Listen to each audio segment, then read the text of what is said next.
Hey Slingers, welcome back to another week of the Wordslinger podcast, and today we're going to talk about mailing lists. Stick around. Hey, you looking for a jump on your own indie author career but kind of confused about where to start? I got the place for you. Check out Draft to Digital. That's where you're going to be able to convert your manuscript, distribute it worldwide online, and get help the whole way from the best author support there is. Trust me on this one. So go check out Draft to Digital at drafttodigital.com/wordslinger. It's the Wordslinger podcast, where story matters. Build your brand, write your book, redefine who you are. It's all about the story here. What's yours? Now, here's the guy who invented pants optional, Kevin Tomlinson, the Wordslinger. Wordslinger. Well, that's right. This is Kevin Tomlinson, the Wordslinger. Thank you for tuning in to another week, another Wednesday. I decided I would scrap telling you what day of the week it is.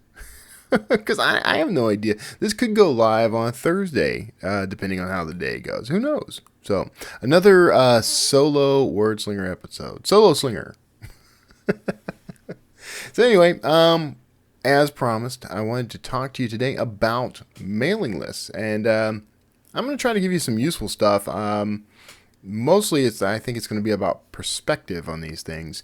But here we are. You've probably heard this advice before, so don't roll your eyes if you have. Maybe there's something new here that we can talk about. But I treat mailing lists as my primary marketing tool, and I actually believe everyone should. And one of the reasons for that, just to get this out of the way right off, is you control your mailing list. Like, no one can come along and do a terms of service change and lock you out of your mailing list. There could be circumstances under which that could happen, but for the most part, especially if you're backing up your mailing list, saving that as a CSV file, which is basically like a spreadsheet, you should always have a backup of your mailing list. Okay, so if you are keeping that handy, then you can always switch services, right? So the idea here is you want to own your platform. Now, your platform in general terms is your reach, your ability to sell books. As an author, your platform is your ability to sell books, directly, your direct reach to an audience. That's the definition we're going to go by. Okay. So your mailing list is the most important piece of that. So you can have a social media presence. You can have a YouTube channel and a huge following there. You can have lots of people who have signed up for notifications on your releases on Amazon and BookBub and Draft to Digital. You can have all of that. But at some point, one of those or all of those might shift the way they approach things. Here's a good example of this. It's sort of an example. MailChimp. Now, I used to recommend MailChimp as a free, a way to get started with a mailing list for free, up to like 2,000 subscribers. That's usually pretty good for most authors. And you get a lot of functionality you used to. I think maybe things have changed. Maybe they haven't changed so much. I'm not sure. I do know that the way that MailChimp handles audience is irksome, because basically they make even unsubscribes are part of your audience and you can be charged for them. So I don't recommend MailChimp for authors anymore. I'm not saying that their move in the industry is bad. They're doing what they got to do for their own goals and their own interests. They just have now become less appealing as a mailing list management system for authors. If you're looking for a replacement, MailerLite is the one that seems to get the most buzz right now. And there are all kinds of other options out there. So that's the sort of basic technical side of what you need for a mailing list, by the way. You need something to manage it.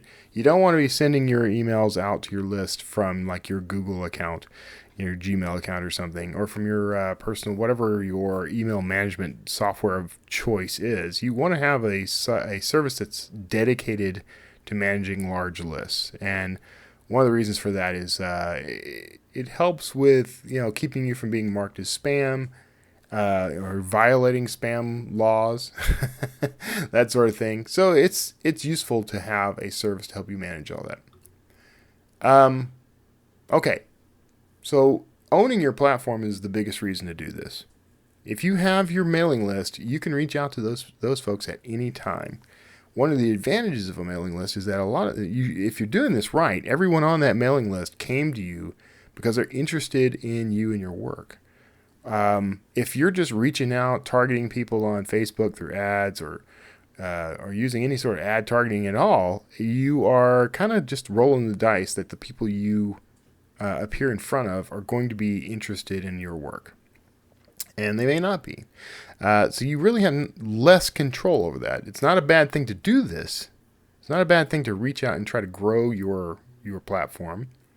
But my recommendation is everything you do, aim everyone that you encounter back at your mailing list. Get them on that mailing list. Very important. Okay. So when I first started doing this, I had lots and lots of questions about, well, how the heck do I even start building this mailing list? And I got some really just junk answers. I remember sitting through an entire webinar one time, and this guy he's the guest, and he's there to talk about mailing lists, and he's there specifically to talk about how to build and grow your mailing list. But the one thing he didn't cover was, how do you even get started? How do you build this? How do you get people to sign up initially? Because if you don't have, an audience already, it's difficult to build one. His answer was, use Facebook. And I'm not kidding you. That was the complete answer. Use Facebook. Follow-up questions were not answered. So that was frustrating. I still have a transcript of that entire thing. I don't want to burn this guy publicly or anything, but I keep it to remind me. And that's to your benefit, by the way, because that reminder means that I'm going to give you a place to start. Facebook is definitely a place where you can start. All your social media is. So here's the thing about social media. It's a little easier to grow your sphere of influence. I don't know that I would necessarily consider social media to be integral to your actual platform. I mean, you can consider it as such, especially as it grows bigger. If you become an influencer, for example, people are turning to you for advice about whatever, then, social media is a great way to reach out to those people. I would still try to encourage them onto your mailing list. And what you do, one way to start this is offer something for free that will attract people to sign up for your list. I know I'm talking to a mixed crowd here, and a lot of you already know this part. Bear with me, if you will, because I have some other things about being personable that I think are going to be constructive. But you can start your mailing list by reaching out first to the network you already have. So if you're on Facebook, LinkedIn, Twitter, that's a great place to start. But don't neglect your own contact list. Now, don't spam everybody. This is going to be key, but you can reach out. I would advise doing this in small groups of people you know well first on your contact list. So family and friends, coworkers, as long as it's not going to get you fired to do this, by the way. Be careful how you do this. And, some companies have rules against the sorts of emails you can send out to groups, at least within your company email infrastructure. So I'm mostly talking about personal contact lists here. But you can start reaching out to people on your contact list and say, hey, look, I'm writing a book, or I've written a book. I want to build up my mailing list. Would you mind getting on the mailing list? And I can give you a free short story. There's 100 ways you can do this, 1,000 ways you can do this part, and I'll talk about that in a second. But or a free chapter or a free article. If you're a nonfiction writer, maybe you're giving just some free content that would be attractive to someone who might be interested in reading your books. Or it could be, you can get creative with this, by the way. Infographics, for example, especially for nonfiction writers. For fiction writers, maybe it's a downloadable map of your world that you're writing in. So you can get creative about what you offer, and that's gonna play in, be a little more important later, really. But as an initial offer to get people on your list is not bad. You could even offer, people who get on your list initially get, the book for free, for example. I know that seems counterintuitive, but if your plan is to write a series and you're giving anyone who gets on your list the first book free, that can help with building up a loyal following, a nice platform. So now you've reached out to, your mailing list, your contact list rather, friends and family. You should also be, ready and prepared to give people a way to get on your list when you encounter them out in the 3D world. You can use sites like moo.com, moo.com, or Vistaprint, or whatever, to get some cheap business cards that have a link to your website where people can go and download your freebie. Okay, so, and you can generally do this for like $25 for a couple hundred cards. This is really not that expensive. If that is still somewhat cost prohibitive for you, you can do this the old-fashioned way. Just do some handwritten slips. Get a pad of Post-it notes and write the URL on them, or get a stamp if you can afford that. There are ways to do this. In other words, you can print some stuff off on your computer. Just hop in Microsoft Word or Excel or something and create a table with a whole bunch of the URLs and your name and the title of your book or whatever you want. You can include a little thumbnail picture of it and print out a page of that stuff and just cut them out with scissors. I mean, doesn't have to be super fancy. Now, the nicer the presentation, the more credibility you're going to get. But I'm trying to encourage you to be creative, even if you have a lack of funds and resources. So look around, determine what you got, and use it. Now, okay, we've talked about platform. I want to talk a little about the meat of this is what to do once you've got the mailing list. But I do want to make sure I'm adequately covering how to build a mailing list, because this is all pointless. All this stuff is pointless if you don't have anyone to actually talk to. As time goes by, you start doing things like getting on podcasts, doing guest blog posts, writing articles. Anything you're doing that's getting attention for you, make sure all that stuff points people back to getting on your list. Okay, so let's just use guest blogging as an example. It's kind of lost a little bit of its zing, but it's still a great way to at least get some people interested in what you're doing. So you go on a blog, or let's use something really accessible like Medium. Medium is a sort of blogging platform. It's got the reach of like Huffington Post without the gatekeepers. So you could actually write on your topic. Let's say you're a fiction writer. You can write short stories and post them to Medium. You can write out the chapters of your book and post them to Medium, get feedback. You can always take that stuff down later.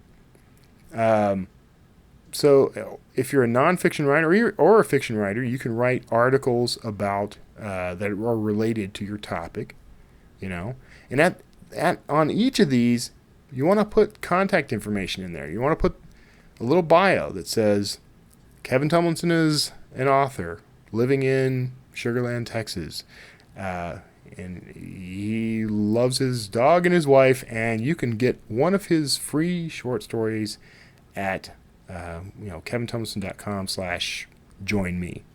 Or whatever your unique proposition is.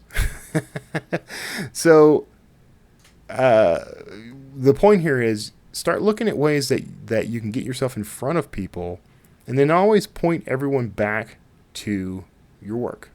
Point everyone back to where they can find you and the stuff you're writing, and encourage them to get on your mailing list. Okay. So that's sort of in a nutshell how you start to grow a list. It's a time-consuming thing. Don't think that overnight you're going to get 100,000 people on your mailing list. I spent the first 4 or 5 years of my writing career with approximately 60 really uninterested people on my mailing list. Now I'm sitting at around 40,000 or so now. And that's been, years and years of promotion and hard work. That's been me spending money on ads. One way that you can grow your mailing list is if you do have a freebie to offer, use your Facebook ad budget to promote the freebie rather than the paid book. That it's a way to get to funnel everybody into getting on your mailing list, and you can always sell to them later. And speaking of your paid books, every book you publish should have a call to action somewhere in it. I recommend at the very end, but you can do front and back, that says, join my mailing list to get this free short story or this free article or this free infographic or whatever, and be informed, whatever. I think it doesn't really help to say be informed. Just tell them they can get their freebie there. And then just roll from there, because at least you're asking for it, and your chances of getting people on your list go up when you actually ask them to do it. All right. Now, so I hope that was valuable in the list building part. Now I'm going to pause momentarily and sip this water. I kind of wonder how disgusting that may sound to people. I'm sorry about that. So now we've started building our list, and it comes down to what to do with it. Now there are a lot of approaches to this. One of the popular approaches is to use what's called autoresponders to nurture, a nurturing sequence. This is sometimes called. You can look these up. There are a lot of check out Tammy Lebrecht's newsletter Ninja for some advice on this stuff. Go on YouTube and type in autoresponders. That sort of thing. You can find all kinds of information. You just look around. An autoresponder sequence is a set of emails that trigger as soon as someone gets on your list. And they usually go out, they go out in intervals, maybe once a week, maybe once a month, but they're meant to nurture that new lead, as we refer to them, that new reader. And they'll do things like, you want this to be engaging. So you use what we call open loops. An open loop in a marketing sense is something that we're just going to define it this way. It's something that creates engagement with your reader, makes them want to respond to you, to keep up with you. If they interact with you, you've won. In a positive way. If they interact with you in a positive way, even in a negative way, you can sometimes turn that and spin it. But if they are interacting with you, answering a question you asked. So a good example of an open loop would be you write an email that says, "Hey, I wanted to introduce you to myself, my work, tell you a little about myself. I live in the Houston, Texas area in a town called Sugarland. I have a dog named Minnie. I have my wife Kara. You'd be a little better about it than I'm being right now." A little more engaging and interesting than I am right now. But you've told them all that. Now, the way you create an open loop is to, you can ask a question. You can say, one of my favorite books when I was growing up was Ender's Game by Orson Scott Card. What was one of your favorite books? And that question mark is the open loop. That's where you're going to engage your audience. Okay? So, and if they respond to that, you've really got them. And make sure that when they respond, you also respond. So if someone says, "Hey, my favorite book was Super Fudge," by Judy Blume. Now you can say, you can respond to that immediately and say, sorry, I loved that book too. That was a really influential book on me back in like 4th grade or something. So now you've got a conversation going. Anytime you've got a conversation going, you're in a good position from a marketing perspective. Because for one thing, readers just never really expect that writers are going to return an email. They just think that we are somehow above them, living in the clouds. So when they do get a response from us, it's a big deal. So be a big deal for somebody. And that creates what we call super fans or raving fans, depending on which book you read on the topic. But that's what we want. We want our our best fans. We want these people to be enthusiastic about us, because enthusiastic readers become evangelists for us as writers and evangelists for our books. They go out and they tell other people to go check us out and buy our books. That's what we're after. That's the best marketing there is. It's free. It comes with built-in enthusiasm, and it comes with more credibility. If you go and say, I'm a really good writer and you're going to really enjoy this book, I may say, you could be, I might check it out. But if someone I really care about, if my wife Kara comes home from work and says, Kevin is an amazing writer and you're going to really love this book. I loved it. I know you're going to love it. That carries a lot more weight with me. So that's what you're aiming for. I wanted to talk about being personable. So here's what I mean by that. So there's personal, which is you're revealing personal details about your life, and you're saying, I'm having surgery next week, and my wife has been sick, and my father-in-law is going to take care of the dog for us. And those are personal details. You don't always want to share that stuff. You don't want to get too personal in these things, because you are talking to strangers. But you can share like metered amounts of information with people in a personable way.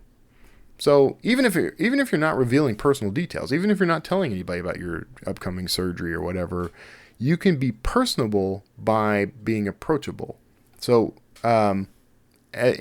being personable, in the sense that I'm using it, is you're sincere.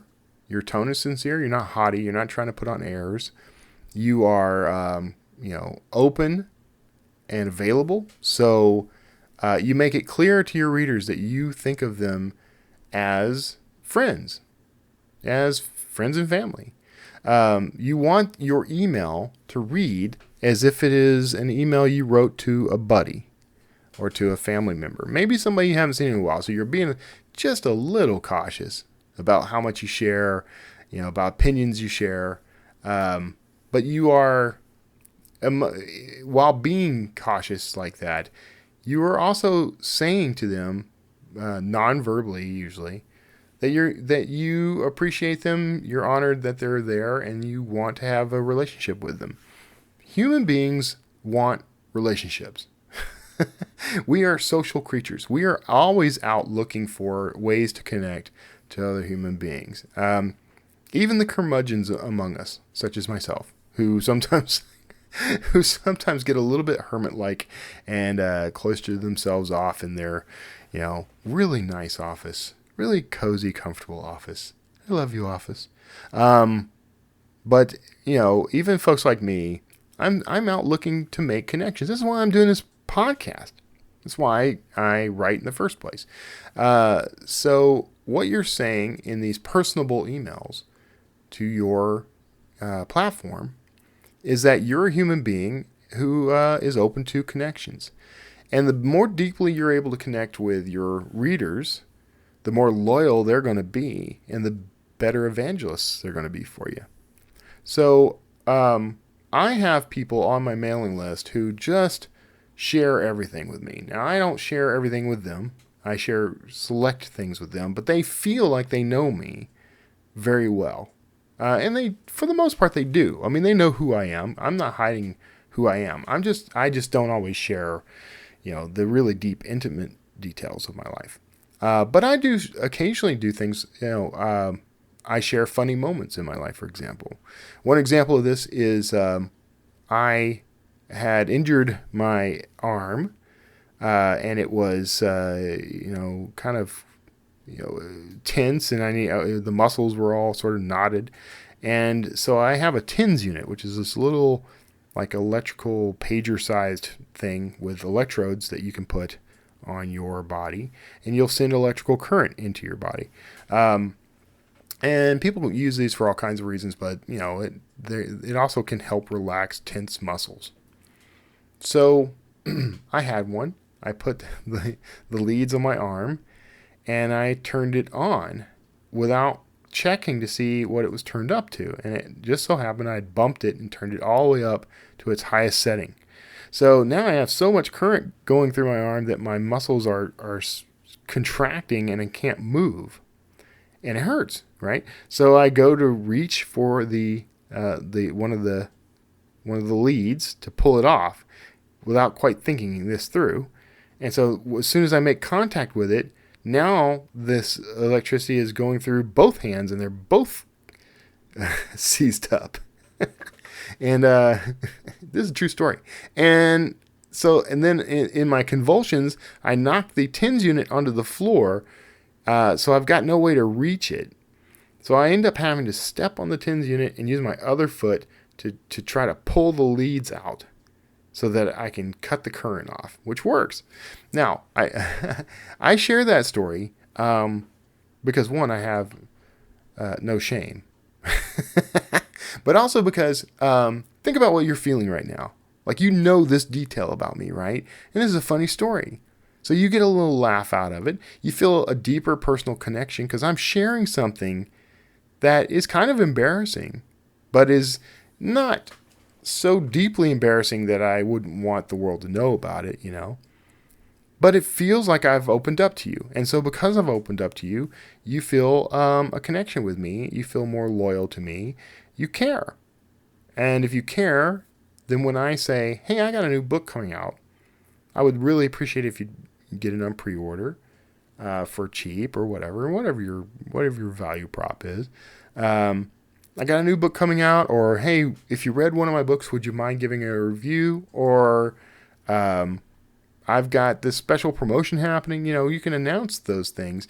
You do that in between the personable emails. You don't want every email you send out to be, go buy my book. I got a new book. I got an old book. I got a series. I got a box set. Go buy it. Buy. No one wants to hear that. But they love hearing, I screwed up and electrocuted myself. And I'm glad I'm still alive. Or I'm glad no one was around to see it. I'm glad no one's around to see it, but I'm going to share it with you anyway. And they love that stuff. And then if you say, hey, feel free to share this with your friends and family. This is a funny story. I don't mind if you share it. And if you get a chance, go buy my book. Use more eloquent language than this, but be subtle about your sales approach, by the way. But if you work these things in, then people have a reason to share the email. A personable email is a shareable email. A personable email is something someone reads and says, I really feel close to Kevin. I really feel like I know Kevin. And I think that my sister would enjoy reading this email. And, if you've got some branding in there, some links to your books, people read these personable emails and then they may go on to check out your other work. Or maybe you put a link to get on your mailing list with maybe a little picture, a thumbnail of the freebie that they get.